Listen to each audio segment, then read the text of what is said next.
And we're going to go back to your roots. And now, where were you born, I Tim? was born in South Africa, in Johannesburg, in the suburbs of Springs. That's where I came from. And then in Guatemala, I was born 1949. And And your name, your African name is? my name is Tim Ngubeni, And what is that? What is it? the What does it bringer mean? of hope.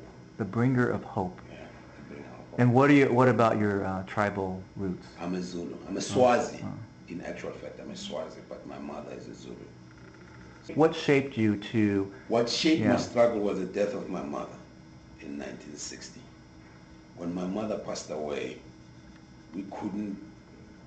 He passed away. He was ill, and we couldn't get him to the hospital. And that turned my anger towards the system, because I wasn't angry with the system at the time, but that turns my anger against the system because I felt it was unjust for her to be in the state the way she was and not be able to get help, because the hospital was not meant for black people. It was the white hospital, so we couldn't get him to the hospital. And she And she passed passed away. away.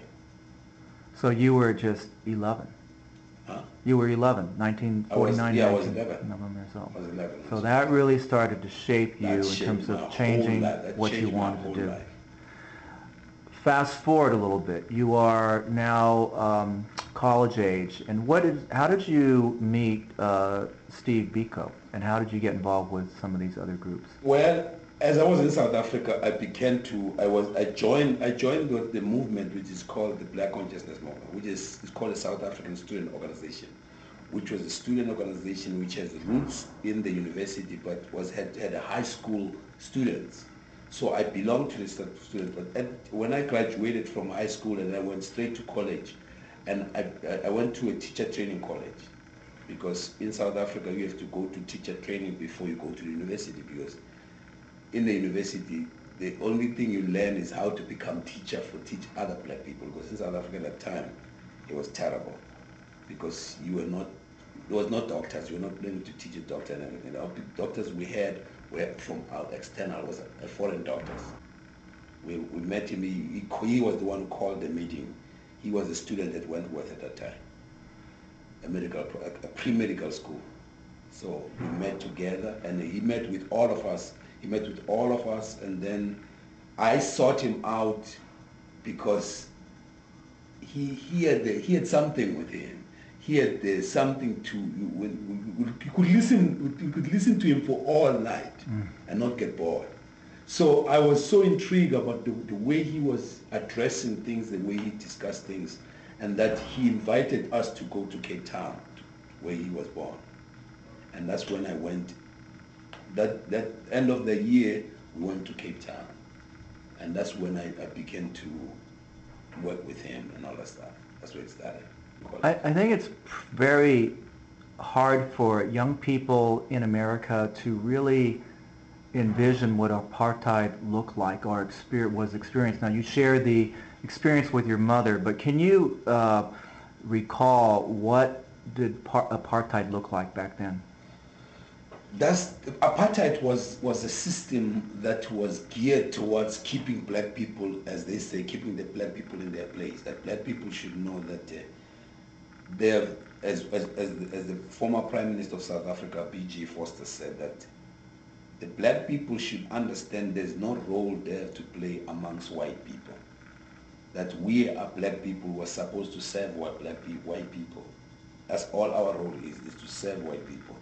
The master and servant law was passed during those days. And that means we were servants in the service of the white people and nothing else. We have to understand that, and we have to get it straight. That, for instance, in high school, what we were taught is that for instance, girls were taught how to wash clothes, all the way from high school, and nothing else. And then boys were taught how to wash cars or to do garden work. So there was no university for black people. It was only white universities. So in a sense, we grew up in a system where it totally separated us by race. We were called monkeys.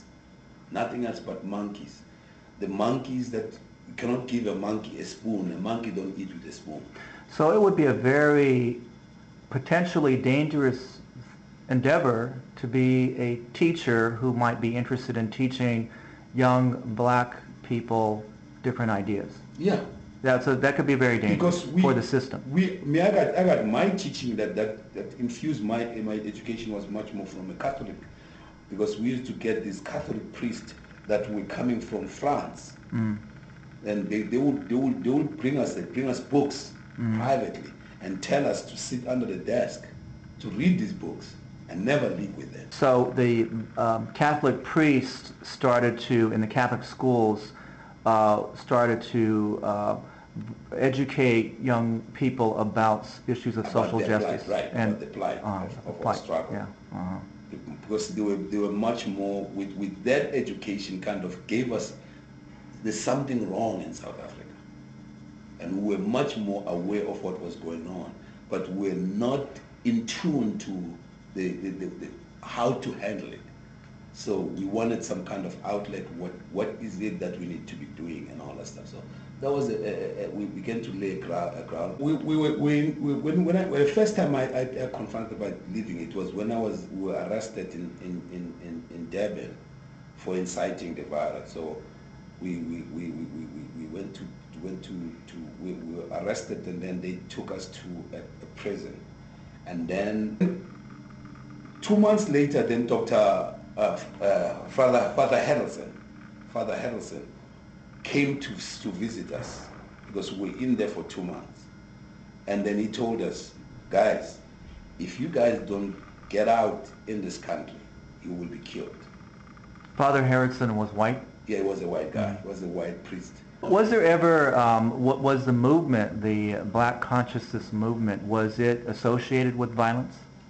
No, it was not in the first place. We were not associated with it. That's why we could operate in South Africa. They didn't ban us until 1978. So the Black Consciousness was banned in South Africa. We operating from 19 as we moved from, because the organization started as SAS, or South African Student Organization. So there was a conscious decision early on to be non-violent. Yeah, because we knew that becoming violence, you were going to start the new trouble with the South African government. So we didn't know. We didn't want that. And you would never because the attitude was that, because Black consciousness is an attitude of mind and a way of life that has to become resilient in our struggle, and then articulate what do we want in the struggle as African people. And then the worth that we are worth and the way we love ourselves is how it's going to project of the attitude that we're going to present to Africa, to the white people. We didn't want anything to disturb that. And then we wanted to make sure that anybody who comes out of that has to understand that we are a movement of the African people based in the African indigenous way of life. That's hard for people to swallow from the West, I think, that we're ruling class. It is, because they're bringing the Western culture and overlay over everything. Of course. We're bombarded with all over of Western and Eastern overlays, especially the Eastern, the Marxist way. We're not the Marxist organization. We're trying to make sure that people understand we're not, because the only thing the South African could accuse us of is that we are a Soviet-sponsored organization, so we are communist. So they were trying to frame it so the West would not support you and not listen to you. Exactly. Right? That you're violent, you want to be communist, so you should be friends with us instead. We should be friends with them. Okay, so when do you come to the States? After you go to the speaking I come to the States after I've been traveling abroad. I come to New York.